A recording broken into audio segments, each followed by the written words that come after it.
Hello student, ये extraction of element धातुओं के निष्कर्षण का वीडियो नंबर 10 है। लास्ट वीडियो में हम आयरन के निष्कर्षण के बारे में पढ़ रहे थे। हमने ब्लास्ट फर्नेस के बारे में डिटेल स्टडी किया था। अब हमें ये देखना है कि ब्लास्ट फर्नेस में कौन कौन सी अभिक्रियाएं होती है और उनको कितने खंडों में बांटा गया है। तो रिएक्शंस जो कि ब्लास्ट फर्नेस के अंदर होता है। तो on the basis of reaction inside blast furnace, देखिए on the basis of reactions which take place inside blast furnace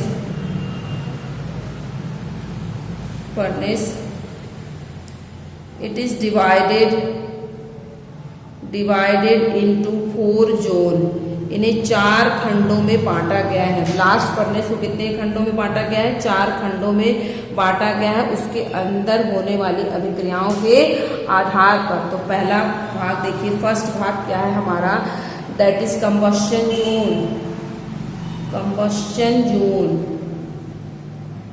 दहन खंड जिसे हम बोलते हैं दहन खंड, कंबस्शन जोन।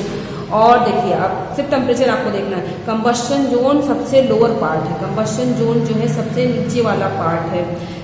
फर्नेस के सबसे निचले भाग में होता है, लोअर।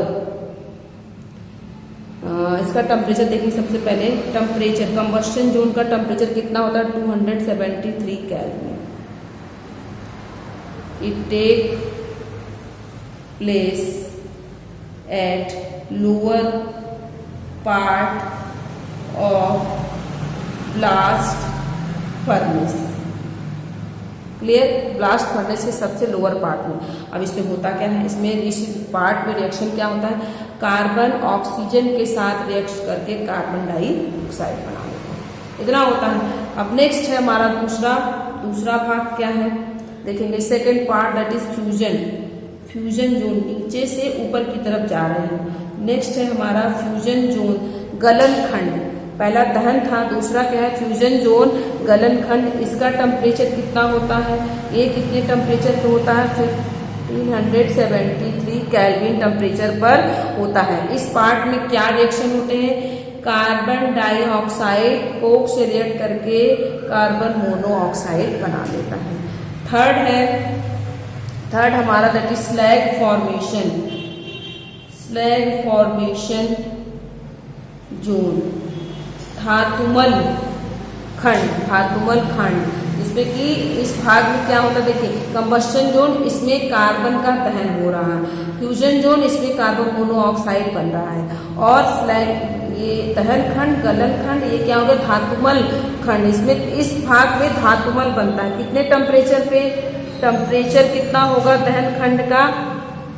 1273 केल्विन। और इस पार्ट में देखिए क्या होता है, सबसे पहले कैल्शियम कार्बोनेट जो चूना पत्थर डाला गया था वो कैल्शियम ऑक्साइड और कार्बन डाइऑक्साइड में टूटता है। फिर कैल्शियम ऑक्साइड सिलिका के साथ रिएक्ट करके कैल्शियम सिलिकेट बना लेता है। यही है हमारा स्लैग। यही क्या है हमारा, धातुमल। ये हमारा यहाँ पर स्लैग है और इसमें उपस्थित अशुद्धियाँ और साथ में फ्लक्स। एक हमारा फ्लक्स है और एक इम्प्योरिटी है और ये क्या है हमारा धातुमल। ये धातुमल बन रहा है। इसके अलावा और इसमें क्या रिएक्शन होता है, जो फेरस ऑक्साइड है वो कार्बन मोनोऑक्साइड जो कि दहन खंड गलन खंड में बना था उसके साथ जुड़ करके Fe+O2। देखिए यहाँ पर आयरन भी बन गया। इस भाग में आयरन भी बन रहा है और साथ में स्लैग भी। आयरन भी, मॉल्टेन आयरन दोनों ही बनते हैं और नीचे वाले भाग में ट्रांसफर हो जाते हैं। नेक्स्ट चौथा भाग क्या है, 3 हो गए हमारे पास। Fourth that is reduction zone, अपचयन खंड। नेक्स्ट है रिडक्शन जोन। तो रिडक्शन जोन में देखिए क्या होता है, ये कितने टेम्परेचर पे होता है, रिडक्शन जोन 873 केल्विन पर होगा। और इस भाग में क्या रिएक्शन होता है, देखिए जो आपका हेमेटाइट अयस्क है वो कार्बन मोनोऑक्साइड के साथ मिल करके मैग्नेटाइट और कार्बन डाइऑक्साइड, उसके बाद जो है आपका Fe3O4 कार्बन मोनोऑक्साइड से रिएक्ट करके फेरस ऑक्साइड बना लेता। क्लियर? और ये फेरस ऑक्साइड जो है वो स्लैग फॉर्मेशन जोन में धातुमल में जाकर के आयरन बना लेते हैं। तो ये 4 जोन है। यदि हम इसको भट्टी में दिखाएं, ये जो हमने खंड बनाए हैं इनको यदि हम भट्टी में दिखाते हैं तो आप देखेंगे कि भट्टी में किस तरीके से ये रिएक्शन हो रहे हैं। अब हमने देखिए क्या कहा, कंबस्शन जोन दहन खंड जो है वो किस में है, दहन खंड कितने टेम्परेचर 273। तो ये वाला भाग जो है हमारा, ये वाला भाग इस तरफ हम दिखा देते हैं और यहाँ पर रिएक्शन, ये वाला भाग कौन सा हो जाएगा, that is combustion zone, combustion zone दहन खंड। क्लियर। और ये वाला भाग 500 जो 1573 ये क्या है, फ्यूजन जोन। और ये वाला भाग जो है यहाँ पर क्या बन रहा है, स्लैग फॉर्मेशन धातुमल खंड। और ये वाला भाग क्या है, दैट इज रिडक्शन जोन। तो सबसे नीचे ज्यादा टेम्परेचर होगा, सबसे ऊपर कम टेम्परेचर होगा। और इस वाले भाग में कंबस्शन जोन में देखिए कार्बन ऑक्सीजन के साथ अभिक्रिया करके कार्बन डाइऑक्साइड, फ्यूजन जोन में क्या हो रहा है, कार्बन डाइऑक्साइड कार्बन से मिलकर के क्या बना ले रहे हैं, कार्बन मोनोऑक्साइड। अब सबसे ज्यादा रिएक्शन कहाँ पर होता है, स्लैग फॉर्मेशन जोन में। तो स्लैग फॉर्मेशन जोन में आप देखेंगे रिएक्शन क्या क्या हो रहा है, इसमें धातुमल भी बन रहा है और आयरन भी। तो यहाँ पर हम डे इंडिकेट कर रहे हैं स्पेस में, इस तरफ हम दिखा सकते हैं। इस तरफ आप देख सकते हैं क्या क्या हो रहा है, कैल्शियम कार्बोनेट, ये कैल्शियम ऑक्साइड और कार्बन डाइऑक्साइड में, और कैल्शियम ऑक्साइड सिलिका के साथ रिएक्ट करके कैल्शियम सिलिकेट बना ले रहा है, दैट इज धातुमल स्लैग। और ये क्या है फिर फेरस ऑक्साइड कार्बन मोनोऑक्साइड से मिलकर के आयरन और CO2, ये आपका iron that is pig iron. Clear. और ये रिडक्शन जोन है। तो रिडक्शन जोन में क्या होता है, फेरस ऑक्साइड बनता है। तो ये हो गया। आप सब कुछ न लिखने की बजाय आप सिर्फ क्या कर सकते हैं कि जैसे आपको आ गया कि वात्या भट्टी के द्वारा आयरन के निष्कर्षण की विधि को स्पष्ट कीजिए। तो आपको क्या करना है कि हेडिंग डाल देना है कि आयरन का निष्कर्षण, उसके बाद आप कुछ भी नहीं आ रहा तभी आप इस डायग्राम को बना करके एक्सप्लेन कर देंगे तो आपको पूरे के पूरे नंबर मिल जाएंगे। तो आपको कुछ भी नहीं करना, ब्लास्ट फर्नेस ड्रॉ करना है, इसमें बताना है इसके 3 भाग होते हैं, हॉपर है, फिर सैफ्ट है और तीसरा नीचे वाला भाग चिमनी। सबसे नीचे वाला भाग चिमनी होता है, ये बीच का भाग, ये ऊपर का भाग। और इसमें होने वाली रिएक्शन को इतने खंड में बांटा गया है, इनको दिखाना मस्त है। और सबसे नीचे वाले भाग पर ये बनने के बाद नीचे चले जाते हैं, यहाँ पर मोल्टेन आयरन इधर से निकाल देते हैं, इधर से धातुमल निकाल देते हैं। ऊपर वाले भाग का क्या काम है, अयस्क और कोक और कैल्शियम कार्बोनेट को इसके द्वारा अंदर की तरफ डालते हैं। तो ये हो गया हमारा जो है ब्लास्ट फर्नेस के बारे में। अब देखिए हुआ क्या, जब ब्लास्ट फर्नेस में आयरन का निष्कर्षण हुआ तो लास्ट में हमें क्या मिल जाता है, आयरन फॉर्म। जो आयरन हमें फॉर्म होता है वो किस फॉर्म में होता है, मोल्टेन आयरन जो है वो किस फॉर्म में मिल रहा है, पिग आयरन के फॉर्म में। आयरन जो बनता है लास्ट में हम देखेंगे आयरन फॉर्म मूव्स डाउन, नीचे की तरफ आ जाता है, moves down and melts in the fusion zone. Fusion zone में ये पिघल जाता है, फ्यूजन जोन में ये पिघलता है। अब जो हमें ब्लास्ट फर्नेस से आयरन मिलता है, iron obtain from blast furnace is called, कौन सा आयरन है, पिग आयरन। हमें पिग आयरन कच्चा लोहा से क्वेश्चन पूछता है कि ब्लास्ट फर्नेस से प्राप्त होने वाला आयरन किस फॉर्म में होता है या उसे क्या कहते हैं, that is called pig iron, कच्चा लोहा कहते हैं। अब पिग आयरन में ढेर सारी इम्प्योरिटीज होती है, इसमें अशुद्धियां उपस्थित होती हैं। तो देखिए पूछ सकता है कि पिग आयरन किसे कहते हैं, तो पिग आयरन आप एक्सप्लेन करें। पिग आयरन क्या होता है, पिग आयरन जो है मोल्टेन आयरन है जिसमें कि कितने % कार्बन होते हैं, उसमें आप देखेंगे कि पिग आयरन में 4% कार्बन होता है, 4% कार्बन और साथ में 4% carbon and many other impurities, और इसमें ढेर सारी इम्प्योरिटीज उपस्थित होती हैं जैसे such as phosphorus, silicon, sulphur, manganese ये उपस्थित होता है। तो जो पिग आयरन होता है उसमें 4% कार्बन और साथ में फास्फोरस, सिलिकॉन, सल्फर और मैग्नीज की अशुद्धियां उपस्थित होती हैं और बाकी जो है शेष जो बचता है दैट इज वो आपका आयरन है। तो पिग आयरन सबसे इम्प्योर फॉर्म ऑफ आयरन, सबसे अशुद्ध रूप है आयरन का। अब अगला फॉर्म क्या है that is cast iron. Cast iron जो है ये पिग आयरन से ही बनाया जाता है। तो cast iron formed by heating pig iron से ही कास्ट आयरन बनाया जाता है। पिग आयरन को ही गर्म करके कास्ट आयरन बनाया जाता है और कास्ट आयरन प्योर होता है पिग आयरन की तुलना में। Cast iron pure from pig iron की तुलना में कास्ट आयरन जो होता है वो प्योर होता है। क्लियर? तो पिग आयरन हमें वात्या भट्टी से मिला और पिग आयरन से हम क्या बना लेंगे, अब कास्ट आयरन बना लेंगे जो कि उससे शुद्ध है।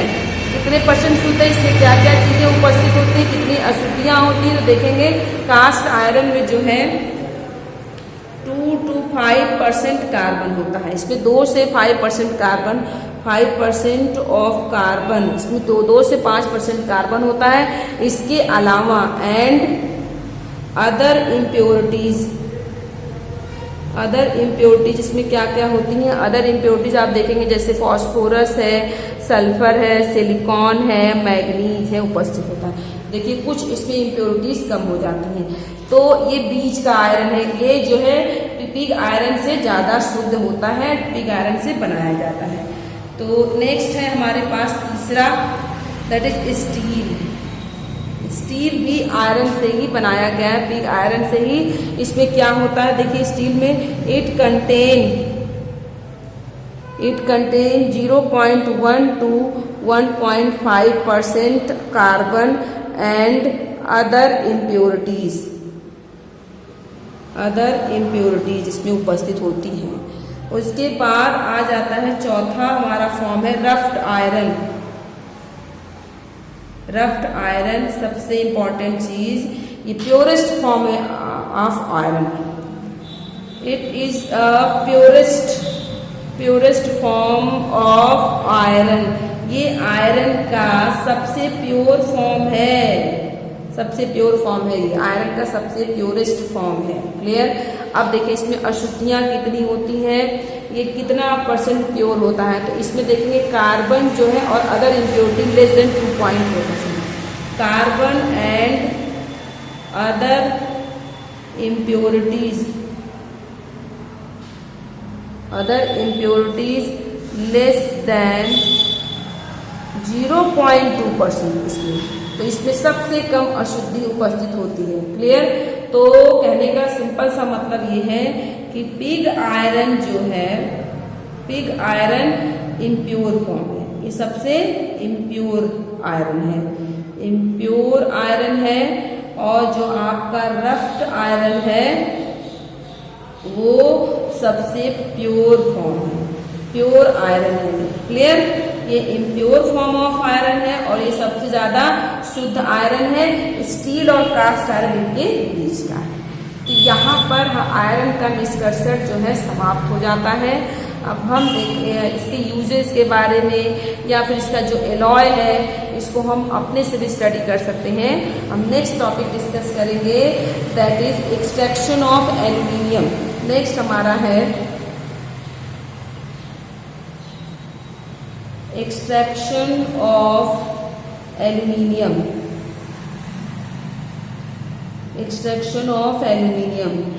एल्यूमिनियम धातु का निष्कर्षण। नेक्स्ट टॉपिक है हमारा that is extraction of aluminium. Aluminium धातु का निष्कर्षण कैसे किया जाता है? सबसे पहले फर्स्ट हमारा क्या होगा इसमें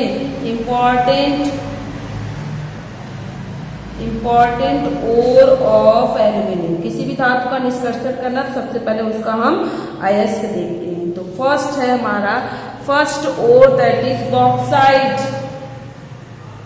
bauxite. Formula Al2O3 2H2O। Next अगला और जो इम्पोर्टेंट है दैट इज क्रायोलाइट Na3Al(F6), जिसको हम क्या बोलते हैं, cryolite. Clear, bauxite and cryolite. और ये इंपॉर्टेंट है, ये वाला और इम्पॉर्टेंट है, याद तो दोनों रखने हैं बट ये इंपॉर्टेंट है। क्यों इंपॉर्टेंट है? क्योंकि एल्यूमिनियम का एक्सट्रैक्शन इसी से होता है। Used in extraction of aluminium. Aluminium धातु का निष्कर्षण किसके द्वारा होता है? बॉक्साइट अयस्क के द्वारा किया जाता है। तो और भी अयस्क हैं, जैसे हम देखेंगे। अगला है हमारे पास feldspar. Next that is feldspar, potassium aluminium silicate. Potassium aluminium silicate, ये है हमारा फेल्डस्पार। ढेर सारे हैं बट हमें दो याद रखने हैं, बॉक्साइट और साथ में क्रायोलाइट को। अब हम यहाँ से डिस्कस करेंगे एल्यूमिनियम का एक्सट्रैक्शन, कि एल्यूमिनियम का एक्सट्रैक्शन कैसे होता है। सबसे पहले पहला स्टेप हमको पता है क्या होगा, that is crushing and grinding of bauxite ore. एक चीज और यहीं पर लिख देंगे, यहाँ पर आप लिख लेंगे कि bauxite ore used for extraction of aluminium. Bauxite अयस्क के द्वारा एल्यूमिनियम का निष्कर्षण हम करते हैं। First step crushing and grinding of bauxite ore. जब क्रशिंग और ग्राइंडिंग कर देते हैं बॉक्साइट अयस्क को जब हम छोटे टुकड़े और पाउडर फॉर्म में क्रश कर देते हैं, ग्राइंड कर देते हैं, तो हमें क्या मिल जाता है? Powder form of ore.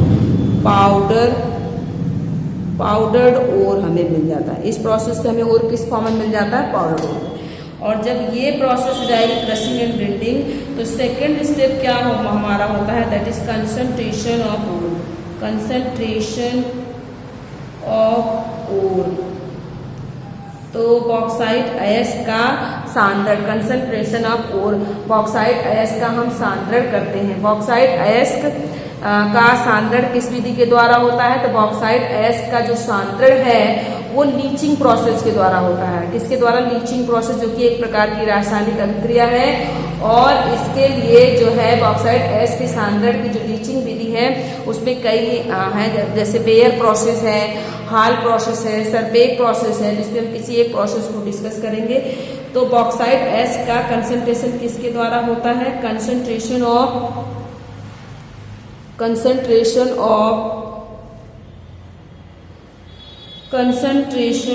bauxite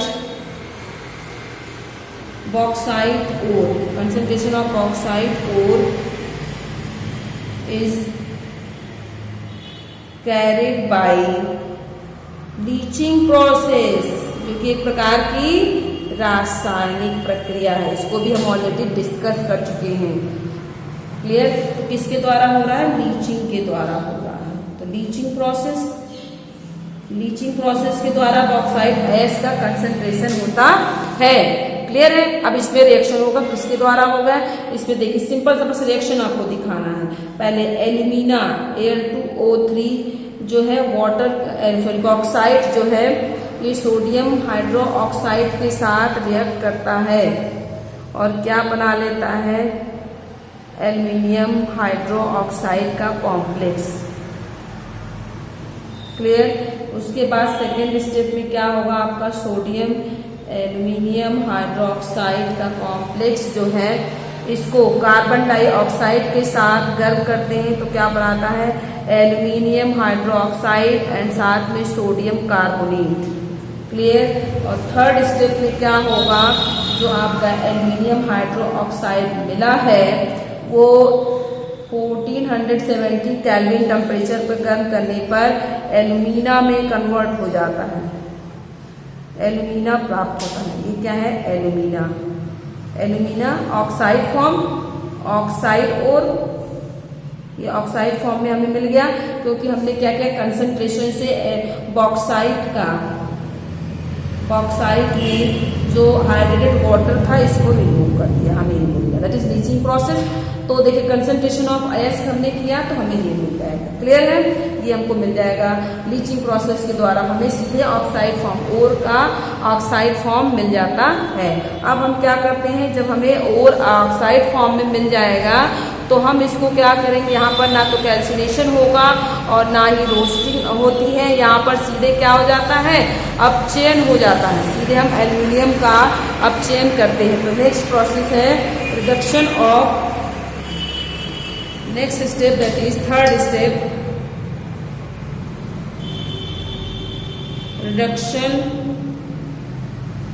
reduction of bauxite ore. तो बॉक्साइट ओर का रिडक्शन किसके द्वारा होता है, reduction of bauxite ore by electrolytic reduction process, clear, reduction of bauxite ore by, bauxite ore में भी किसकी, बॉक्साइट ओर की हम बात कर रहे हैं, वो भी किसकी, हम क्योंकि हमें एल्यूमिना मिल गया है। तो रिडक्शन ऑफ बॉक्साइट ओर और क्या, simply reduction of alumina by electrolytic विद्युत अपघटनी अपचयन विधि के द्वारा किया जाता है, इलेक्ट्रोलिटिक रिडक्शन मेथड के द्वारा अपचयन किया जाता है, क्लियर। तो अगला टॉपिक है हमारा that is electrolytic reduction of alumina Al2O3। तो नेक्स्ट हम एल्यूमिना का इलेक्ट्रोलिटिक विद्युत अपघटनी अपचयन करेंगे तो हमें क्या मिल जाएगा, एल्यूमिना। इस प्रोसेस में क्या होता है, दिमाग में नोट करें, एल्यूमिना रिड्यूस टू फॉर्म क्या बना लेगा, क्रूड एल्यूमिनियम जो एल्यूमिनियम का कच्चा एल्यूमिनियम प्राकृतिक से, जो कि जिसमें अशुद्धियाँ होंगी, फिर उसको हम उसको रिफाइन को शुद्ध कर देंगे, ठीक है। इसके अलावा दिस इज ऑल्सो, इस प्रोसेस को हम और किस नाम से जानते हैं, Hall and Heroult process. This process is also known as Hall and Heroult process, क्योंकि इसको देने वाले कौन है, हॉल एंड हेरोल्ड।